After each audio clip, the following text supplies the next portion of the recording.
to have my partner back in the studio. Dog, last time we chopped it up, it was in the Plug Brothers studio. So that was years. Yeah, some years ago, bro. Like, thing is, I went back and looked at that interview. How many years, nigga? How many? That was 3 years ago. 2.5, 3 years ago, bro. Like, we done grown. We done matured. We done, bro, we making it exactly happen. I'm proud of that, man. But my dog, D-Waits, back in the building. We got a lot of things to chop it up about. But first, I want to ask you, how did that transition come about from being a member of the Plug Brothers? Right. Shout out Plug. No, shout out that. Shout out Warren. Doing the thing. Just, hey, heard your tape yesterday, dog. Yeah, he just dropped his tape. But how did that transition come about from being in the music game to kind of, now you were always a businessman. You were always been a businessman, but now transitioning to actually making a company, a corporation, and moving like that? Well, I would say first of all, I already had the business mind. I only did the music at that time pretty much because of Young Nation. Gotcha. They stopped doing music. So I had already know I wanted to invest in the music in a way, but my transition into it more so just came with ownership. Everything I pretty much put my hands on, I kind of want to own it some type of way. And it's just the entrepreneurial spirit in me. I got you, bro.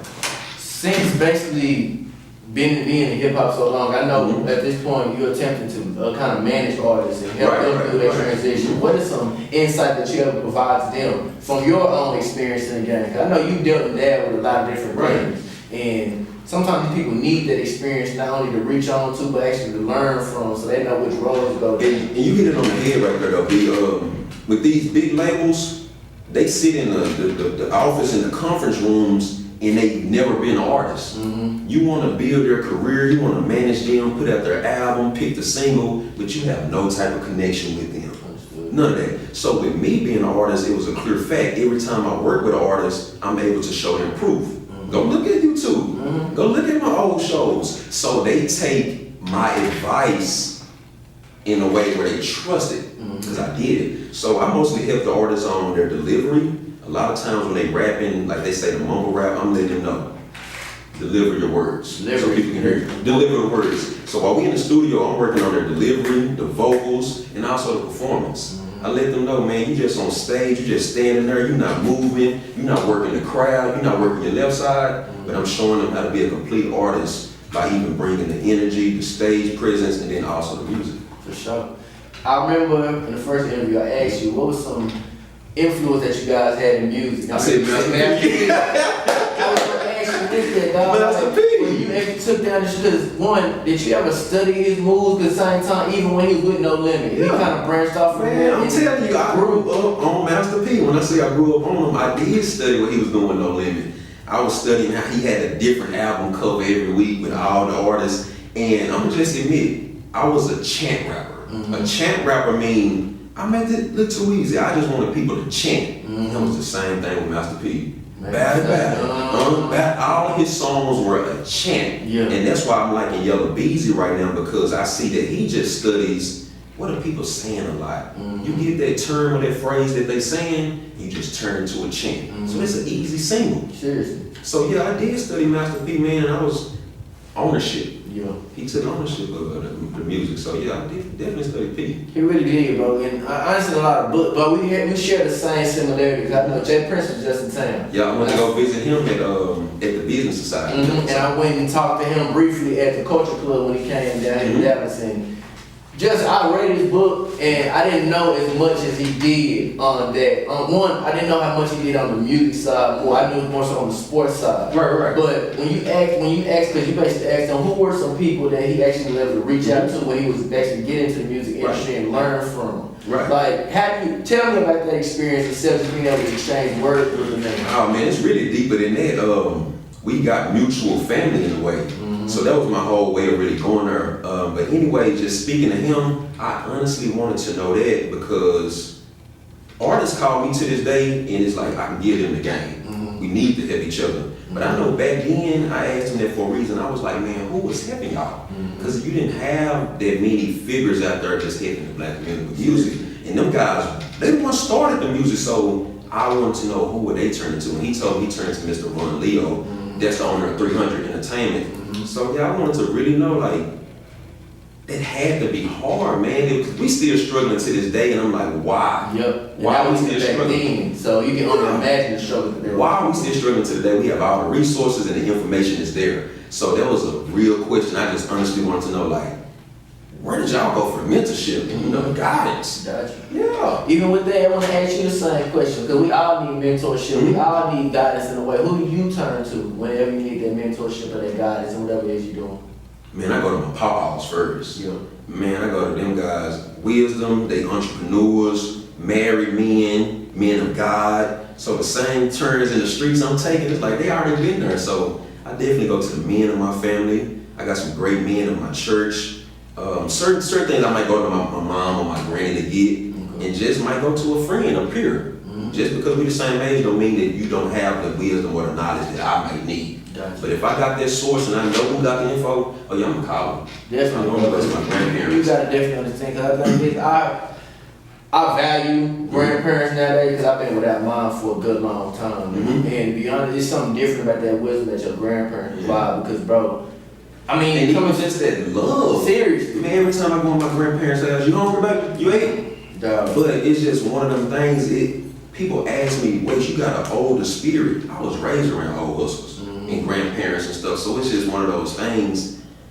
I can't get with this new stuff. This new love ain't genuine to me. I honestly When you get some of that old country granny and pawpaw, yeah, that's some real love and discipline and wisdom. that you don't even have to think twice about it. Because out of their heart, they know they there with you. I'm telling you, it's nothing like that, man. So always, if you got grandparents, any elders, just get out there and take care of them, help them for a day. Take out your time and just spend an hour with them. Seriously.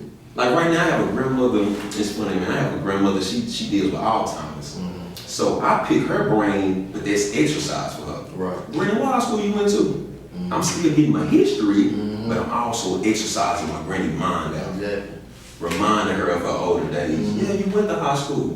What name was it? You know? So it's always important to learn your history so you'll know what's going on today and you know what's going on in the future. And even if you may not fully remember that, it's gonna be appreciated. Right. At the same time, you willingly and openly trying to help. Even though it may be me trying to gain wisdom, I'm working with you, even though you know maybe That's great. You see what I'm saying? That's Granny. She helped raise me. Now she's at a point where she needs help. Now she's looking at the labor of the fruit that she has brought her grandson. Seriously. Now I'm wondering if I can help Granny, you know? So yeah, I tell you, I'm Man, family, man. in these last 3 years, bro, we both done changed. We both done grew. But see, B, everybody should be able to say that. True. Everybody can't say that. Very true. Everybody can't say that, and that's one thing. What are some of the reasons why they can't say that? For one, they don't want to change their mindset. You have to change your mind. That's fact. That's first. I don't care if you start working out, you start, I can't even say reading, because if you do start reading more, that is exercising your mind. But people don't want to change their mindset. If I woke up every day and did something negative, I have to have the mindset one night to say, hey, I'm going to wake up on something else the next day.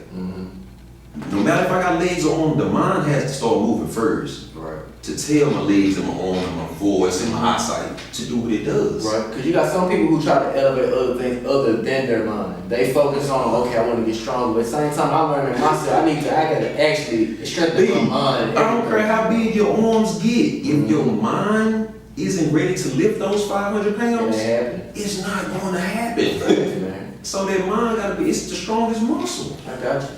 So I feel like that's why people can't say honestly have elevated, because first of all, that mindset hasn't changed and they don't want to change. Even the people that are around that might be hurting them, they just don't want to change it. For sure. Yeah, so this is yes.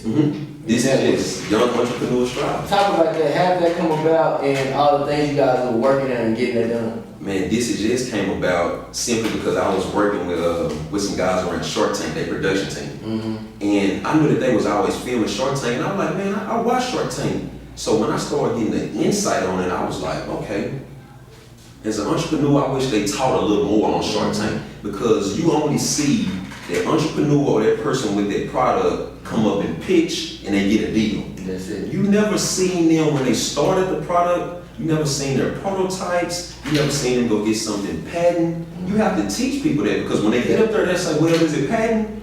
If I'm watching it, I don't even know what patent means. So I was like, we need something where it's teaching more of the entrepreneurship. So that was This Is Yes, and it was one of those things, if I get with an entrepreneur like yourself, you tell me about the Walker Review, how did it get started? Exactly. Tell me how you went and copywrote your name. So This Is Yes was more so to educate about business and showcase it. Because Shark Tank was showing you the products and this and that, but it wasn't teaching the business. Right. And a lot of people need to be educated on it, because some people think it's just so easy for you to get up and start a business. They don't know about LLCs, they don't understand the difference between it being going on your taxes, things. Let me break that down, y'all. First of all, your DBA, I say this all the time, your DBA starts at $26. Starts at $26, you can go downtown or wherever your records building is in your city or your state, get you a DBA, that's your doing business as. Then you go out to send your paperwork and all that out to the state, your articles of corporation, send that out to the state, that can be about $300, and that's what he just said, your LLC, that can be your S Corp, C Corp, you might want to even do a 501(c)(3), it's a non-profit, but you have to get those type of things registered and in place to be official. Nah, definitely, because people I've come across, even young kids nowadays, I want to be this, I want to be that, but you know the background behind it, because I know a lot of people don't even do their research before they even get started. And research is key when you get into those industries, because you may get into an industry who may be oversaturated, may be undersaturated. I mean, you got to do your research. That's one of the things you definitely, we were just speaking on, knowing history. Research is history. So if you do want to start going into business or a certain market, research the market. Even if it is saturated, that's cool. I seen a post on social media where it was showing all the different types of bread that sell at the grocery store. Right. And it was like, they all on the market, even though it's saturated. So going back to say, even though the market might be saturated, you still supposed to study the market and do your research, as he's saying, so you can compete. There's no problem with it being saturated. You take all that information to know how you're going to start yours and be different from everybody else. Exactly. So you definitely want to do your being research. able to separate yourself in the midst of it. And we talked before off camera how you go into the school and you'll speak for free. Right. Because you want to be able to provide that wisdom and that insight. How did you actually get into motivational speaking, just going into these schools and providing that wisdom? Because when nobody comes to our schools like that. It really was. Wasn't nobody coming to our school. We might have one athlete that came and spoke, but that's an athlete. Of course they're going to send an athlete back to school. But growing up, I've never had too many entrepreneurs come to career day. Or career day to me was always a police officer, a firefighter. Yeah, so I was like, man, when I get the chance, I'm definitely going back into school and talk some real. Because they always came and did the sugarcoat stuff. I was like, when I get a chance, I'm going to tell my story. I understand it, because I know recently, probably like 3-4 months ago, I actually was able to go to Kip Middle School down the street in Pleasant Road from Salmon. And just the light on their eyes when they saw what I did, and hey, y'all, you guys want to go to college, and all of them rose their hand. It was just, it rose the spirit in me. It was like, yo, seriously, these kids want to be successful. So in that classroom, it was about maybe 20 to 30, right? Yes, sir. At least about 20 to 30 students, right? Man, you yourself, when I go in there and speak, we're getting at least one student to change.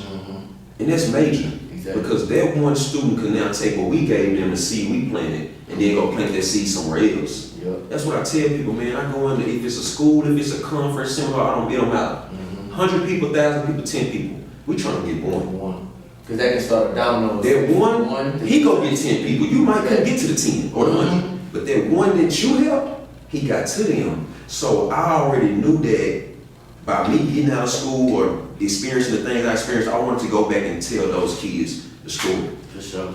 Have you ever had one of those people that you actually talk to, whether it's a child or even an adult, come back and thank you for the words of wisdom that you provided? All the time. Like that. How does it make you feel when they know that they actually receive the word that you give to them? I'm not gonna lie, of course it makes you feel good knowing that you played a part in that person, you know, either changing their mind or going after a goal, passing a test. Of course it makes you feel good because you helped with it, but I'm a God, man, so I'm already knowing it was his spirit working through me to get to that person. So fact. So I always thank him, but I thank him for using me. That's a fact. To get the message to that person. And I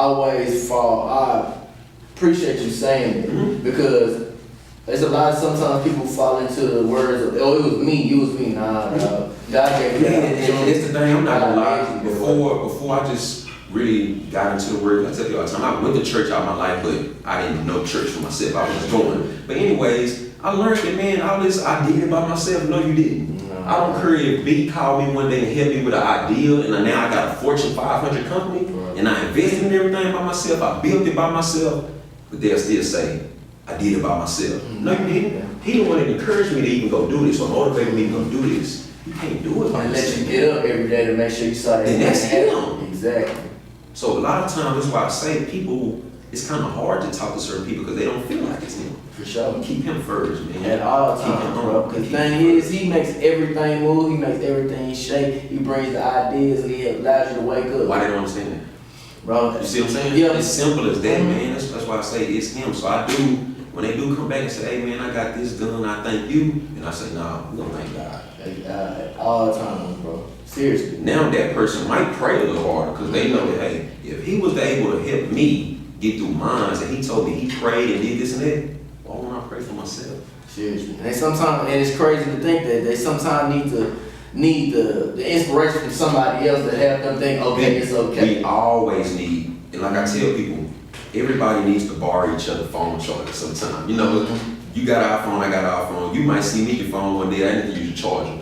We all need that recharge. And people tell me all the time, wait, you always motivating people and, you know, gassing people up and helping them with this. I say, you know, my gas tank run out sometime too. Yeah, for sure. We all need a You know, I need somebody to get your recharge. refill too. And that's honestly being not only mature, but at the same time willing enough to ask for that and being not so prideful. Yeah. Because we understand pride can hold a lot of people back from so many different things, from asking for help, asking for guidance, or even letting themselves be vulnerable, letting somebody come into their life. I don't understand. I don't understand it, B. I don't. I really, truly believe on just, and I always go back to the Bible, man, because that's my first source. That's my first source. So anytime I do interviews now, those are my references. And it's just one of those things, man. It's simple. How can I be prideful when I know it's not me? Yeah. I'm not scared to go up to you, and I tweeted about this the other day. Two black men can be walking on the sidewalk, and when we make eye contact, before we shake each other's hand, we'll bug each other. Exactly. Why? Instead of shaking that man's hand, you have a great day, I don't even know you, what's going on, man, what you got going, uplift him. But we'll walk down the sidewalk and bug each other. Black men. Yeah, and they want to say Pride. So I say, man, you gotta get that pride out the way and humble yourself. For sure. There's somebody that'll humble you, man. Nah, seriously. There's somebody that'll humble you. Either somebody or a whole situation. Or a situation. But there's somebody that'll put you in that situation. That's what it is. Somebody will put you in that situation, man. Seriously. But let's talk about your brother. One, doing this thing, just dropping tape yesterday. How proud are you about his growth? Because I know he's taking it full-fledged on with the music. Still wilding, but he's still doing his thing. So I'm just proud of him for that. Seriously. I mean, I'm very happy, man. It is not just happy because I know him and that's a brother of mine. It's just when people are happy, I'm happy. There's just one thing about me. Yeah, one, my brother, but I'm happy for you. For sure. I'm happy for this young man that worked your camera and your production team because they doing something right. So when you're a happy and a positive person, other people's success make you happy. I'm serious. When I hear somebody saying they got a deal today or they got a job, I got a new car, I look at that as that's a blessing to me too because, man, God blessed you to get that. So I know he ain't went out of business. Exactly. I'm not finna hate on you. And it should never be like that because, to be honest, God is, I always tell people, quit looking at somebody's success story as if that's the whole story. Because it's not it. You never knew what it took for them to get there. Everybody struggled to get to where they at, man. So quit thinking about everybody's success story. That's the thing that lazy people don't understand. You may see people posting their success pictures on Instagram and you hating on that moment. You don't know the late nights they stood up working on marketing schemes or they stayed up, promoting themselves. You only see right now. Exactly. And I'm happy for him as well, bro. Because to be honest, not only that, I'm happy for his graduation too. and that's a major accomplishment. That's what I was very happy. It's so many stereotypes where I've learned just even working with schools, they'll look at somebody and form a whole stereotype, whole misconception about they label our kids sped.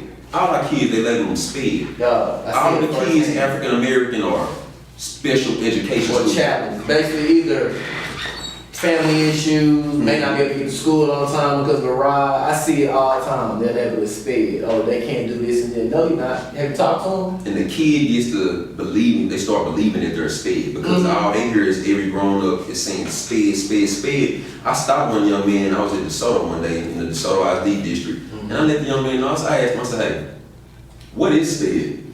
Mr. Wade, something's sped, what is sped? He couldn't even tell me. But he hears so many adults labeling him as sped, that then begins to play in that young man's mind that he is sped.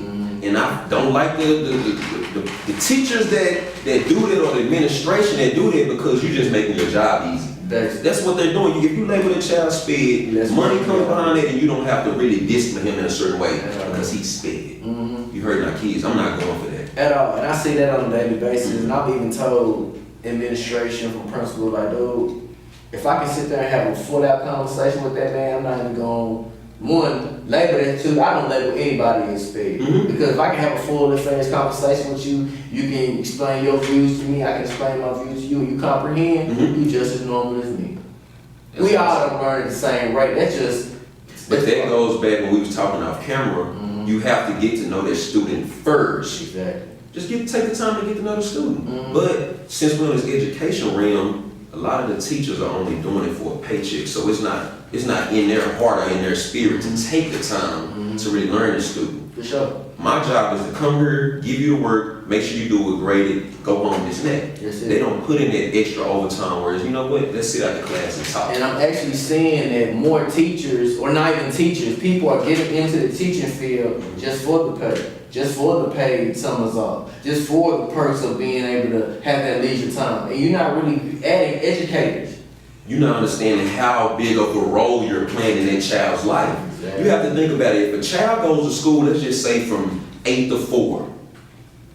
When they go home, by the time their parents get there, they ate maybe, slept, and went back to bed. So that family quality time is not that much. Not as much. So that's why I'm big on these teachers and these principals, these coaches. You have to know you're really one of the primary parents of raising this child and molding their life. And a lot of them don't even want that responsibility. And they really want these titles. Like, come on now. You can't have that title without the responsibility. That's not how it works at all, man. No, but seriously, we were even talking off of camera. Like, we both college educated men. But at the same time, even within my job, I sometimes feel not so much I'm doing a disservice, but I don't want to be able to lead every student to college because college is not for everybody. At the same time, I'm not trying to hurt somebody's circumstance by throwing them into a university where they know they're going to come out with more debt than what their parents have. So I want to ask you, do you think college is somewhat overrated? Do we need to look into kind of making these, not nonprofit, but organizations to teach them entrepreneurship at a young age so they can know how to think and build things from the ground up? I definitely agree. You heard me. I definitely agree that trade schools and those type of institutions should come back where it's just that trade. I agree. Because growing up as a kid, I already knew I wanted to just be a businessman. But I wish that there was some type of school that my family could have put me in that I could just learn the business. Now, I'm going to just give you a quick little rundown about my life. Gotcha. The grandparents, the men I was telling you about, most of them, all of them are like business owners. So I said that because I was able to get that knowledge from them. It's kids out here that don't have that privilege of having business owners in their family that they can learn from. Seriously. So in my life, when it was time for them, let's just say a Sunday, I didn't hear my family complain about, oh, I gotta go to work this week. I didn't grow up hearing that. So when it was time for them to go to work on Monday, they had their own keys to their own business and their name was on the board. So going back, do I feel that college is overrated? Let's slow down. So I don't want to say nothing wrong with that. I got you, seriously. I'm going to say it's overrated in a way in America. Gotcha. Over here, it's a business. Most other countries, it's free. Definitely true. So off top, that right there lets me know something. But I am thankful because America is a business country. So as a businessman, I have to understand that and I'm going to salute America. It's a business country, so I understand them turning the college into business. So that's why I feel that it's overrated because of how they treat college with this money thing. It hurts you so much. Right. but I don't think it's overrated when you expand it and then you, what's the word I want to use? You're extending your education. That's not overrated. Cause I agree with that, cause some of the knowledge that I gained while being in this classroom is limitless. And that's what I was gonna say too, to piggyback on that. The things you learn in college, you might can't learn anywhere else. And I'm not just speaking on the book world. Right. I'm talking about time management. I'm talking about being prepared when you gotta have them papers in, especially taking online classes. When that class closed at 11:59, when it closes, that chapter or that assignment is closed. No excuse. So it teaches you responsibility. It teaches you about yourself. It's a place you can learn yourself, learn about other people. So I'm not just gonna all I say college is overrated or no. It's the way that they treat college in America, man. That's what I'm gonna say. How they adding prices on it. It's just like me and you when we start having kids. To go to a good school right now, you're looking at about what, a good 30,000 maybe. Maybe. About what? Give me a number. Nah, depending on where you're going, because the rate of college is going up year by year. By the time, let's say around a good 30, between 30 and 50 a year, yearly. See, that's what I'm saying. So when we start having kids, it might be a house note of what college costs. Man. And that just kind of shocks my mind that even back then, when people back then a college degree could have really walked you in the door of any corporation that you wanted. It's not that no more. Not anymore. Because you have some people who get these degrees and literally will struggle for years before they even get something. This is what the interview is about. Let me share my experience. Like I told you and like I tell people when I go speak, I didn't go to college, I made college come to me. I didn't go to UNT, I made UNT come to me. So, with going into this whole college thing and jobs after college, man, I applied for different hotel positions because my degree is hospitality management, so that could be restaurants, that could be working in hotels. I'm not getting no responses like that. I applied for some of them, I'm not gonna lie. That degree not gonna guarantee that, and that's what people have to first understand. Degree, it doesn't guarantee that. Yeah. Back then, they kind of got you in there. Right. Now, it's not that. It's always about, like they say, it's who you know. It ain't always what you know. It's who you know. And networking, because I know for a fact I've learned just even since I've been out of school that networking is so pivotal in making things work. Whether it's been getting a job, whether it's running a nonprofit, whether it's running your own business. Because like you said, it's not what you know, it's who you know. Because these relationships build strong. You don't understand how many people who can cut that light on or flip that switch just to help you out at the end because they have that genuine relationship with you, man. So get out, you need to talk to people. And like I also tell people, I spoke at DJ Does It All turntable event. And what I told everybody in that building that night was, you need to know why you even left the house that day. And what I mean by that, if you go into an event and let's just say you're trying to start a food truck. You're not a chef, but you want to find a chef. When you go to these events, that's what you need to be networking looking for. Don't go find food trucks if you already got a food truck. You now need to go find a connection with that chef. So all I'm saying is learn what you want in life. Once you learn and know what you want in life, that'll help with your network. If I'm looking to play basketball and I need some trainers, I might not need to go to the football side. I might need to go to the basketball gym. But let me ask you this, for those who may be, they have a lot of a variety of different talents, but they may not know their niche and where they personally want to go. How would you help that person? And you can give your own testament on that. How would you help that person kind of narrow their direction and where they want to go? This is what I'm gonna tell them, B. Do what you're great at. Exactly. Do what you're great at. Focus on what you're great at, and then you enhance what you're good at. At first, I didn't know what I was great at. Now I know what I'm great at. I'm good. I'm great at speaking. I'm great at pulling people together, connecting dots. So that's how the management thing came about, and I named it Dot Connector. So I figured out what I was great at. Because at first, man, like I say, I was surrounded by people like you. Entrepreneurs, they know what they got going on. And those are my peers, those are my friends. So I'm sitting in the middle like, what am I going to do? And that's real. Cheers. You can have all the plugs and connections in the world. But if you don't know what you're going to do with yourself, if you don't know your niche, you're wasting, man. You're not going to get nowhere with it. No, seriously. But you have the second annual back to school drive coming up. Very Talk to me about that one, how they got started once again, and just how it's continuing to transform. It's a lot of the things that I do, it don't just be because I wanted to. I seen a problem, and then I came up with a solution. I seen that, man, when kids go back to school, they going back with nothing. They not going back with the tools. They don't have no toolbox. You finna go to work, but you ain't got no toolbox. So it was one of those things. At Freedom Missionary Baptist Church, 3715 Southwest Moreland, right across the street from Kimball, and this is in Dallas, Texas. So one of the things that helped with that was we was helping the kids at Kimball. The football team didn't have food, man. And it's like, how does the football team not have food before the game? Right. But they was lacking a booster club. The booster club is pretty much the community, right? But I'm gonna just tell you, Kimball used to be dominantly black. African Americans play football mostly. Now that the neighborhood and the community has changed and it's 85% Hispanic, you don't have those same parents or that booster club supporting the football team. Exactly. So we had to help with it, man. It's just one of those things, like, I'm proud for my community. I don't know about a lot of people, but I am proud. And you should be, because at the same time, especially in your community, you don't want to see it fall off. And not only fall off, but at the same time struggle. But that's the thing, B, it's like, a lot of people don't care about tomorrow.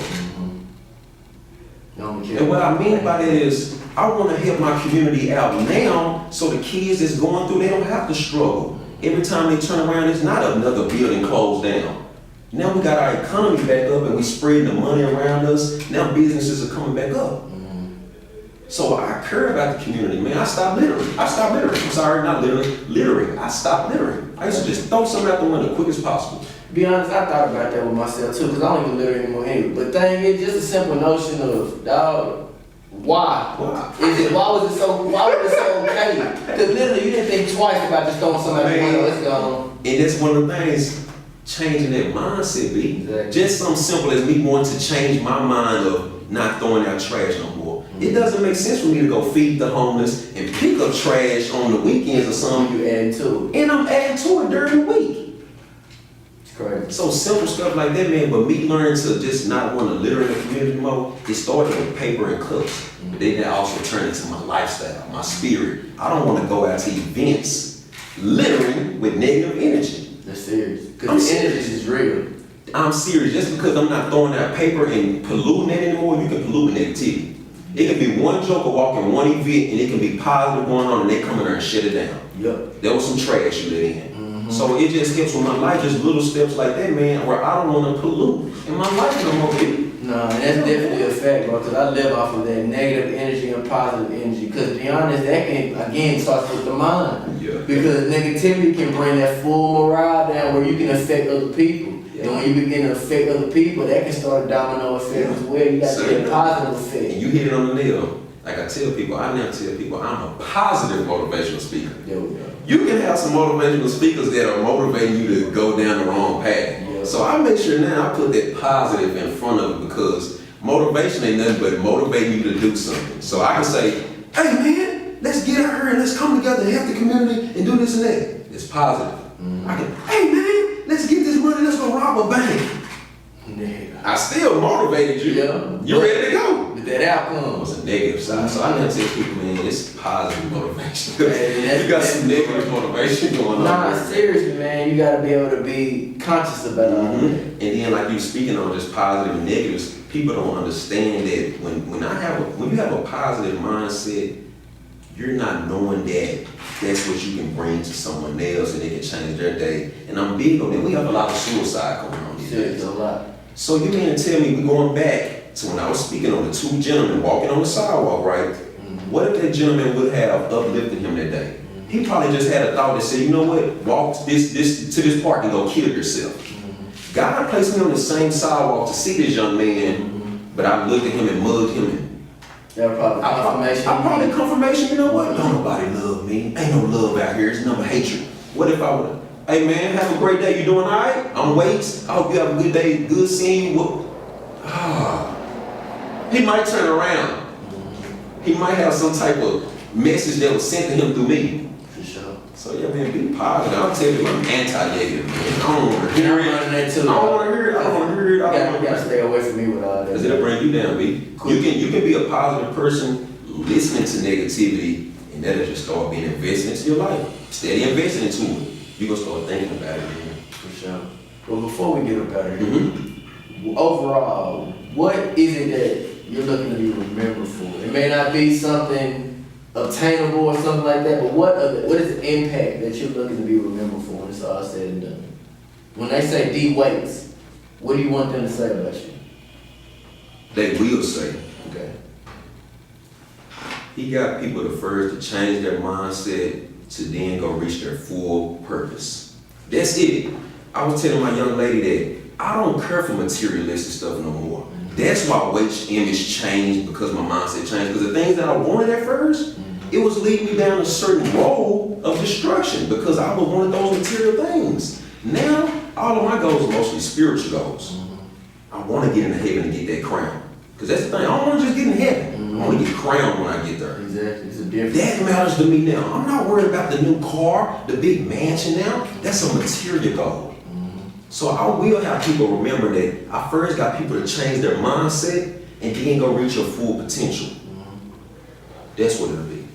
I appreciate you coming through. I appreciate you, man. Shout out to the Walker Review, and I like the platform you got going on. I appreciate that. Well, not only with the back to school bash, what else you got going on? Anything? Every second and fourth Monday at my church, like I stated, Freedom Missionary Baptist Church, 3715 Southwest Moreland. Every second and fourth Monday, I now lead a men's course. So I have that going on. I use that to get my ministry across. What else I can say we got going on? Oh yeah, we have the platform of Dallas. That's our mechanic shop is getting converted into a multi-purpose center. So now we'll be able to do events. I have a new recording studio there. It'll be a place where people can have concerts, meet and greets. I'm working on that. So really, man, I'm working on myself. Gotcha. I'm really working on myself. I'm looking forward to when that's all up and running. You want to come by and get you an interview up there or something? Yeah, we gonna see. We like it. Come get up there, but yeah, so really just working on myself, man. Understood, but I appreciate y'all. Continue to watch the Walker Review. I hope you guys gain a lot of insight from this interview, because we were saying some real stuff. This is, hey, I want to say divine intervention, but hey, things definitely happening in this room. But we're here right here at the Walker Review. See you when I see you.